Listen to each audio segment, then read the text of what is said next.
ہمیشہ صوبے کی سطح تک وہ رہے. تو دیکھنے والے میچ ہوتے تھے جب وہ ایک نیشنل اسمبلی کے اندر سپیچ کرنے کے لیے کھڑے ہوتے تھے.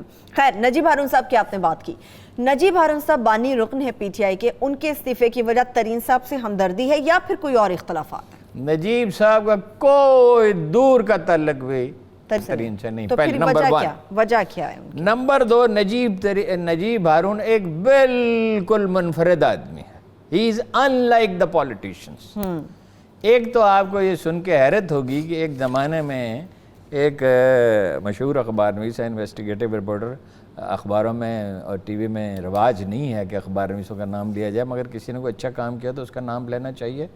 عمر چیمہ نے ایک رپورٹ دی تھی کہ جتنے سارے ارکان اسمبلی ٹیکس دیتے ہیں اس کا 92% نجیب ہارون دیتا ہے, اکیلے نجیب ہارون صاحب. امیجن. دوسری بات یہ ہے, Najeeb Haroon is perhaps the only person, ایک تو ان کا اعزاز یہ ہے کہ وہ پہلی سینٹرل کمیٹی کے واحد رکن ہیں جو اب بھی 8 رکنی کمیٹی تھی, 3 پنجاب کے, 3 سندھ کے, 2 پختونخوا, اس میں وہ واحد آدمی. تیسری ان کا ایک بات عجیب و غریب اعزازات ہے. انہوں نے وہ کنسٹرکشن کا کام کرتے ہیں مگر حکومت کا کبھی نہیں کرتے. اچھا ٹھیک ہے, چودھری منیر بھی کبھی نہیں کرتے. یہ غلطی کی, ایئرپورٹ بنایا, بھگتا اس کو, اور آئندہ انشاءاللہ کبھی نہیں کریں گے. وہ ذہن نشین کر لیا. ایک بات یہ ہے کہ perhaps he is the only ممبر, ہو سکتا ہے ممکن ہے کوئی دوسرا ہمارے علم میں نہ ہو, جو تنخواہ نہیں لیتے. انہوں نے ممبر بننے کے بعد اسپیکر کو خط لکھا, مجھے تنخواہ نہیں چاہیے, آسودہ حال آدمی ہے, مگر آسودہ حال آدمی تو زیادہ محتاج ہوتا ہے. تو وزیر اعظم کا اعتماد کیوں نہ حاصل کر سکے اتنے سال رہنے کے باوجود؟ انہوں نے فیڈرل لاج نہیں لی, انہوں نے اپنا گھر بنایا اور عمران خان کے گھر کے سامنے بنایا. ٹھیک ہے, انہوں نے کہا ایک پہاڑی اللہ نے میرے لیے بچا رکھی تھی, میں نے اس پہ اپنا گھر بنا لیا. وہ TADA نہیں لیتے, وہ ایک کمیٹی کے سربراہ ہیں, اس کی کار نہیں لی انہوں نے. ٹھیک ہے, وہ پٹرول کے پیسے نہیں لیتے. ان کا شکوہ, اب آپ پوچھیں گے ان کا شکوہ کیا ہے؟ تو ظاہر سی بات ہے عمران خان صاحب کا اعتماد ان کا ایک شکوہ ہے.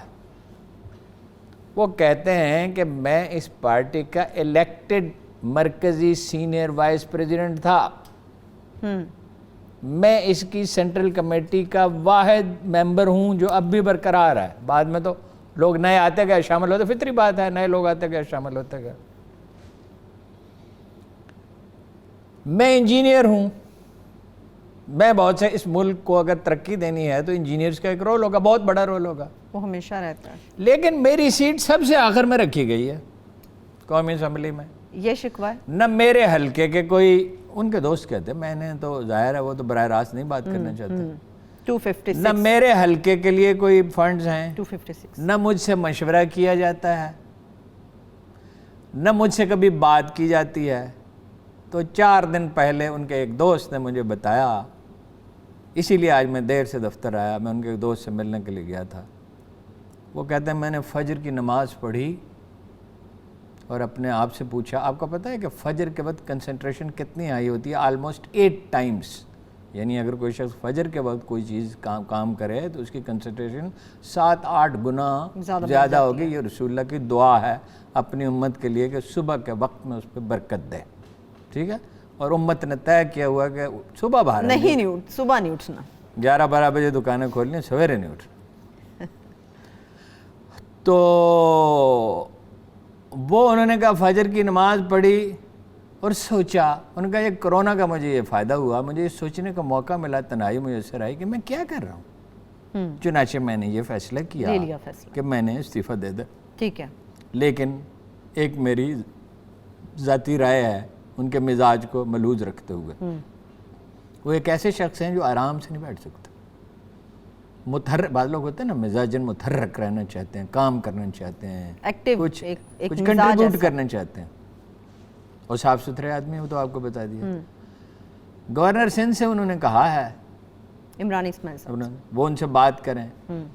میرا خیال ہے کہ کسی دوسرے آدمی سے کہتے تو زیادہ اچھا تھا. عمران اسماعیل بھی بات کر سکتے ہیں, کوئی مسئلہ نہیں, لیکن اور زیادہ موضوع, مثلا عمر اسد عمر سے کہتے ہیں, کسی ایسے آدمی سے کہتے جو دیر تک ان کا شکوہ سن لیتا, شکوہ تو وہ لمبا کریں گے.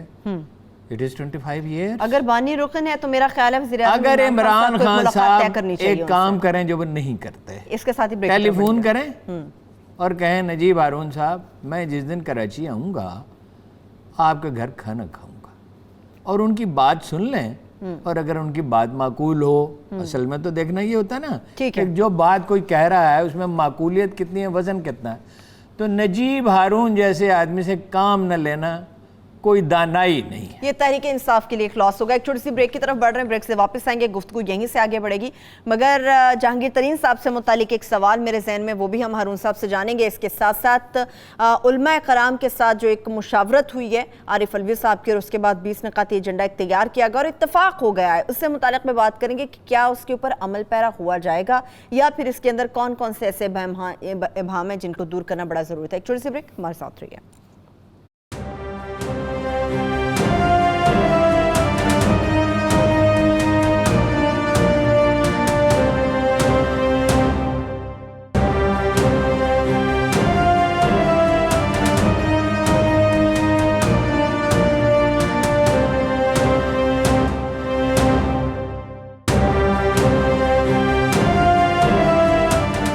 Welcome back. جس طرح سے میں نے بات کی تھی ہارون صاحب کے ترین صاحب سے متعلق ایک سوال ہے جو میں اس کا جواب چاہتی ہوں آپ دیں۔ آپ نے کہا کہ ترین صاحب سے مصالحت ہو سکتی ہے عمران خان صاحب کی، مجھے بتائیے مصالحت کیسے ہوگی؟ علیم خان صاحب اس وقت میدان میں آ گئے ہیں، جب ترین صاحب تھے تو علیم خان صاحب نہیں تھے، اب ترین صاحب نکل گئے تو علیم صاحب کی جگہ بن گئی ہے، اب مجھے بتائیں گے مصالحت کیسے ہوگی؟ علیم خان سے میری پہلی باقاعدہ ملاقات اس طرح ہوئی کہ میں نے جہانگیر ترین سے کہا کہ کیا آپ کل لاہور تشریف لے جا رہے ہیں؟ ٹھیک ہے۔ انہوں نے کہا جی۔ میں نے کہا اپنے جہاز پہ جا رہے ہیں؟ انہوں نے کہا جی۔ میں نے کہا اس جہاز میں ایک سیٹ خالی ہے؟ اس نے کہا جی۔ تو جب میں وہاں گیا تو علیم خان صاحب بھی وہاں بیٹھے تھے، اچھا، اور میں نے علیم خان صاحب پہ کچھ نکتہ چینی کی تھی، اور وہ کچھ ناروا ہی تھی نکتہ چینی، بعض اوقات ہوتا ہے آپ کو صحیح اندازہ نہیں ہوتا۔ تو علیم خان صاحب اداس تھے، انہوں نے کہا کہ یہ ہمارے دوست ہیں، تو میں نے اس بات کو نوٹ کیا کہ بھائی یہ ان کے دوست بھی ہیں، اور میں نے ان کے ساتھ تھوڑی زیادتی بھی کی۔ اچھا، تو اس کے بعد علیم خان صاحب سے میرا رابطہ ہو گیا۔ تنقید تو بعد میں بھی کی تھی، اس لیے کہ پولیٹیشین ہے، تنقید تو بعض اوقات کرنی پڑتی ہے۔ تو ایک وقت وہ بھی تو تھا جب علیم خان صاحب بھی پارٹی میں تھے، متحرک تھے، اور پوری طرح متحرک تھے، بالکل، اور جہانگیر ترین بھی پوری طرح متحرک تھے، تو اب ایسا کیوں نہیں ہو سکتا؟ کیا علیم خان اور جہانگیر ترین ایک دوسرے کے دشمن ہیں؟ اس سوال کا جواب ہے نہیں، ان کے درمیان کوئی دشمنی نہیں پائی جاتی۔ اگر جہانگیر ترین بحال ہو جائیں اور اپنا رول پلے کریں، اور عمران خان صاحب ان کو اگر وہ بلانا چاہیں، آئی ڈونٹ نو، دیکھیے قرآن مجید نے ایک اصول بیان کیا، اس کو کبھی مت بھولیے، تم میں سے بعض کے دشمن ہوں گے۔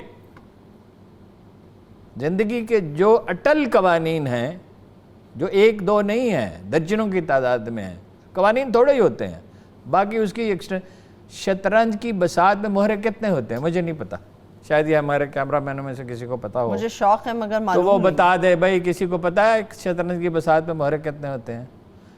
میرے گھر 52 شاید ہوتے ہوں گے، مجھے صحیح پتہ نہیں، میں نے کبھی کھیلی نہیں۔ چالیں کتنی ہوتی ہیں؟ 1 ارب۔ شطرنج کے بساط میں 1 ارب 1 ارب چالیں ہیں شطرنج کی بساط پہ جو چلی جا سکتی ہیں میکسیمم۔ قوانین تھوڑے ہی ہوتے ہیں، قوانین میں سے ایک بنیادی قانون یہ ہے، تم میں سے بعض کے دشمن ہوں گے۔ کیوں ہوں گے؟ آدمی کی ایگو ہوتی ہے، ہمیشہ تعلقات ایگو کی وجہ سے خراب ہو جائے۔ یہاں کوئی اصول انوالو نہیں ہے جہانگیر ترین کی اور عمران خان کی مخالفت میں۔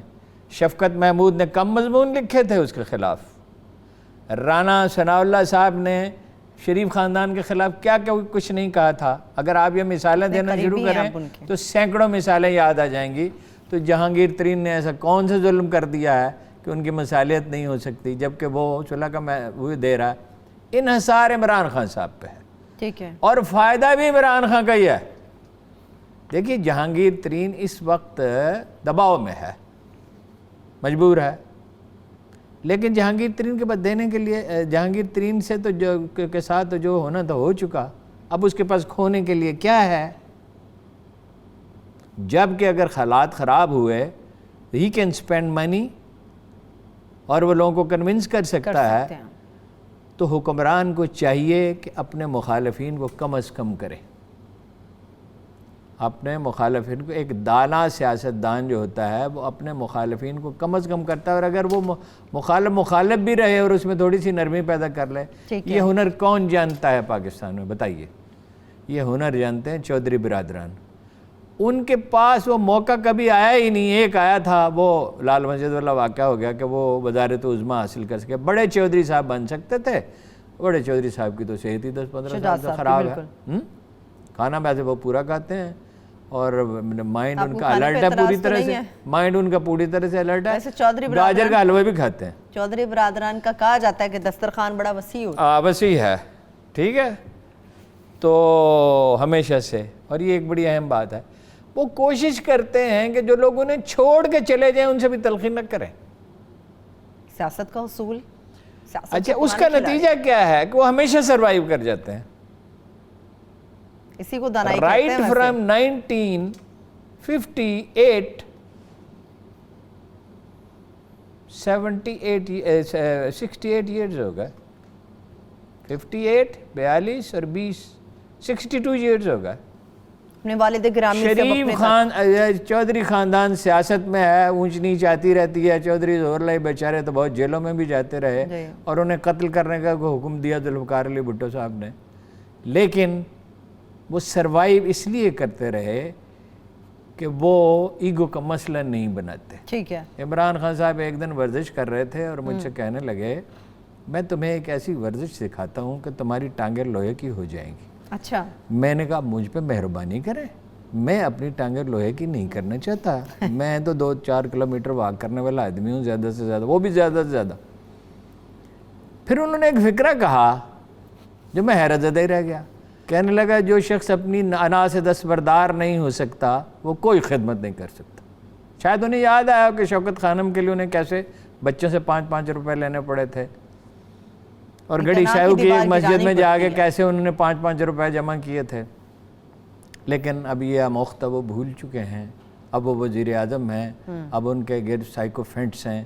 اب انہیں یاد نہیں ہے کہ نجیب ہارون نام کا ایک نجیب آدمی تھا. لیکن کہا جا رہا ہے کہ وزیر اعظم صاحب نے استعفیٰ قبول نہیں کیا اور کوشش کی جا رہی کہ انہیں واپس لایا جا سکے. دانائی کی بات. ٹھیک ہے. اگر نجیب ہارون جیسے شخص کو چھوڑ دیا جائے, وہ سلطان سنجر تھا ایک آدمی جو عکا کی جنگ میں, جو تاریخی جنگوں میں سے ایک ہے, صلاح الدین ایوبی کو چھوڑ کے چلا گیا.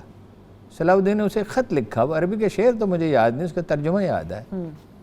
میں نہیں جانتا اس شخص نے کیا حاصل کیا جس نے میرے جیسے دوست کو چھوڑ دیا. He came back. Najeeb Haroon جیسے لوگوں کو جو لوگ چھوڑ دیتے ہیں, مجھے نہیں پتا وہ دنیا میں کیا حاصل کر سکتے ہیں.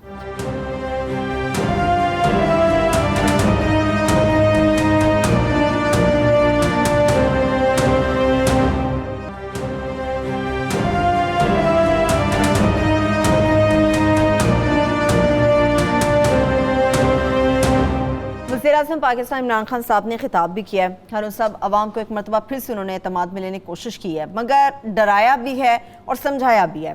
ڈرایا اس سینس میں کہ 15 سے 20 مئی تک کیسز بڑھیں گے, صورتحال سنگین ہوگی, تشویشناک ہوگی. لاک ڈاؤن میں بھی کہا گیا ہے کہ نرمی کرنے کا فیصلہ کیا گیا ہے. ایسی صورت میں مجھے بتائیں کہ کس طرح سے یہ کنٹرول ہوگا, جبکہ اسپتالوں میں پریشر بھی بڑھ جائے گا بہت زیادہ. دیکھیے, عمران خان صاحب جب بات کر رہے ہیں اس سے تو اختلاف کیا ہی نہیں جا سکتا.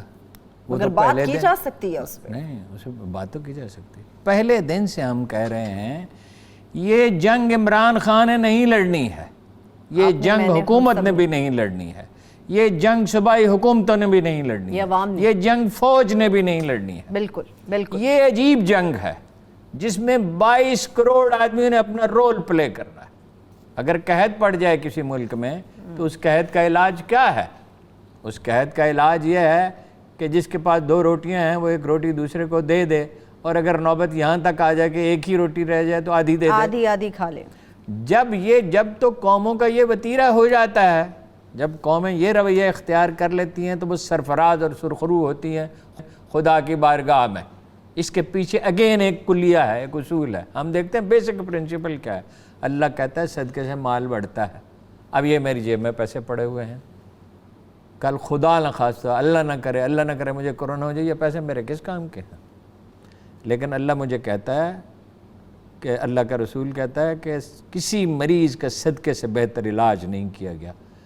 تو جن 22 کروڑ آدمیوں کو کرونا کا خطرہ ہے وہ سارے صدقہ دیں. اور آپ کا کیا خیال ہے, اللہ تعالیٰ پیسے گنتا ہے کہ کسی نے 1 روپیہ دیا یا 1 لاکھ دیا یا 1 کروڑ دیا ہے؟ وہ تو یہ دیکھے گا کہ حسن نیت کے ساتھ اس آدمی نے 10 روپے دیے صدقہ، اسی کا یا اللہ میری بلا ٹال دے، اور تو ہی انکا سمیع العلیم، جو بیسک دعا پڑھی جاتی ہے، جو میں دہراتا رہتا ہوں، بسم اللہ الذی لا یضر مع اسمہ شیء فی الارض ولا فی السماء وہو السمیع العلیم۔ آگے لا حول ولا قوۃ الا باللہ بھی پڑھا جاتا ہے اور درود بھی پڑھا جاتا ہے، جو ضروری ہے، مسلمان کے لیے لازم ہے، جب بھی دعا پڑھے تو درود پڑھے۔ درود پاک پڑھے۔ جو آدمی صدقہ دے گا اس نیت کے ساتھ اور دعا اور پرہیز کرے گا، دیکھو اللہ کے رسول کے بتائے وہ طریقے، پرہیز کرے گا، اور خدا نخواستہ بیمار ہو جائے تو علاج کرے گا، صرف دعا نہیں۔ اللہ کے رسول اگر صرف دعا کرتے ہیں تو شیب ابی طالب بیچ میں کہاں سے آ جاتا؟ طائف میں ان کی ایڑیوں سے خون کیسے بہتا؟ اس میں بدر و حنین کیسے آتے؟ رسول اللہ کے دانت شہید ہوئے تھے۔ زندگی جو ہے وہ سٹرگل ہے، وہ صرف دعا نہیں ہے۔ کچھ لوگ دعا کا مذاق اڑاتے ہیں، یہ وہ فاتر العقل ہیں جنہیں یہ پتہ نہیں ہے کہ اس کائنات کو کسی نے پیدا کیا، مگر ایک سٹرگل اس کے لیے آپ کو کرنی پڑتی ہے۔ جس نے تقدیریں بنائی ہیں وہ تقدیر بدل بھی سکتا ہے۔ بے شک بے شک۔ تقدیر دو طرح کی ہے، ایک وہ جو بدل سکتی ہے اور ایک جو نہیں بدل سکتی۔ جی۔ فضائل بن عیاض ایک ڈاکو تھے، فضائل بن عیاض ایک ڈاکو تھے، اور ایسے چھوٹے موٹے ڈاکو نہیں تھے جیسے یہ پنجابی فلموں میں اور بالی ووڈ کی فلموں میں جن کی ہیبت پھیلی ہوئی تھی۔ ایک دن وہ فجر کے وقت ڈاکہ ڈالنے کے لیے کہیں گئے تو انہوں نے تلاوت سنی کہ ابھی وقت نہیں آیا کہ لوگ توبہ کریں۔ ٹھیک۔ وہ وہاں سے لوٹ گئے اور کیا مرتبہ پایا؟ اس عہد کے وہ سب سے بڑے درویش مانے جاتے ہیں۔ اگر تو اللہ کے پاس جاؤ اور اس سے توفیق مانگو تو ہر مصیبت ختم ہو سکتی ہے۔ خدا نے پاکستان کو ڈھانپ رکھا ہے، بچا رکھا ہے، سب سے کم جانی نقصان ہو رہا ہے۔ پہلی دفعہ وزیر اعظم نے وہ اصطلاح استعمال کی ہے جو انہیں پہلے دن کرنا چاہیے تھی، آج کی ہے، وہ ہے مواخات۔ خدا کے رسول نے جو کام کیے لوگ سمجھتے کیوں نہیں کہ قرآن کہتا ہے کہ وہ نمونہ کامل ہیں۔ جب انہوں نے مواخات قائم کی تھی مکہ سے ہجرت کرنے والوں کے لیے، وہ جتنے بھی تھے 200 سے 300 تھے، مجھے نہیں یاد کتنے تعداد تھی، اور وہ مواخات ہمیشہ قائم، مکہ میں بھی مواخات کی تھی رسول اللہ نے، جو لوگوں کو بھائی بھائی بنا دیا تھا۔ جی جی ٹھیک ہے، اللہ کے رسول نے کہا ہے بھائی بھائی بن کرو۔ اگر یہ مواخات پہ ہم نے عمل کیا، البتہ ایک بات میں وزیر اعظم سے کہتا ہوں، جو حکومت ایک دفعہ بلیک میل ہو جاتی ہے، جو آدمی جو حکومت جو ہمیشہ بلیک میل ہوتا ہے۔ علماء میں دو طرح کے لوگ ہیں، ایک لوگ وہ ہیں جو معقول بات سنتے ہیں اور اس پہ عمل کرتے ہیں، اور ایک وہ لوگ ہیں جو دوسروں کی طرح، سیاستدانوں کی طرح، وکیلوں کی طرح، اینکرز کی طرح، تاجروں کی طرح اپنی طاقت کا مظاہرہ کرنا چاہتے ہیں۔ دیکھیے وہ جو ایجنڈا ہے جو مفتی تقی عثمانی نے پڑھ کے سنا، اس پہ تو عمل ہو سکتا ہی نہیں ہے، ہو سکتا ہی نہیں ہے کہ اور جس کے فوراً بعد مفتی منیب صاحب نے ارشاد کیا کہ کوئی طلاق نہیں ہوگا اور مسجدیں کھول دی جائیں گی اور لاک ڈاؤن ختم ہو جائے گا۔ مگر حکومت نے دانائی کا مظاہرہ کیا، مجھے تو شروع میں بہت غصہ آ رہا تھا، اچھا کیا، بات چیت کی، بات چیت سے اگر مسئلہ سلجھے۔ دیکھیے اگر تو 6 فٹ کے فاصلے پہ لوگ کھڑے ہوتے ہیں، اگر چہرہ ڈھانپتے ہیں اور لوشن لگاتے ہیں اور جناب قاعدے سے کرتے ہیں، اس سے اچھی کیا بات ہے کہ اللہ کی مسجدیں آباد رہیں۔ مسجدوں کے بارے میں آپ کو پتہ کیا کہا گیا؟ یہ خانہ کعبہ کی بیٹیاں ہیں، اس کی ذرا تکریم کا اندازہ کریں، یعنی اس عمارت کی تقدیس کا اندازہ کریں جس کے بارے میں یہ کہا گیا کہ یہ کعبۃ اللہ کی بیٹیاں ہیں۔ اگر وہ آباد رہیں تو اس سے اچھی کون سی چیز ہے؟ لیکن آباد کرنے کا ایک طریقہ اور ہر کام کا ایک کرینہ ہوتا ہے، اس کو اسی کے تحت کرنا چاہیے۔ ایک بریک کی طرف بڑھ رہے ہیں، بالکل ایک چھوٹی سی بریک کی طرف بڑھتے ہیں، بریک سے واپس آئیں گے۔ اس بیچ نے کہا تھی ایجنڈے کے اوپر جس کے اوپر اتفاق ہوا، علماء کرام کا اور حکومت کا، اس سے متعلق میں بات کروں گی۔ سندھ کے حوالے سے بھی خاص طور پہ بات کریں گے، ڈاکٹرز نے جو مطالبہ کیا، مگر اس کے ساتھ ساتھ کچھ اور بھی اہم خبریں ہیں، وہ بھی پروگرام کا حصہ بنائیں گے، ہمارے ساتھ رہیے۔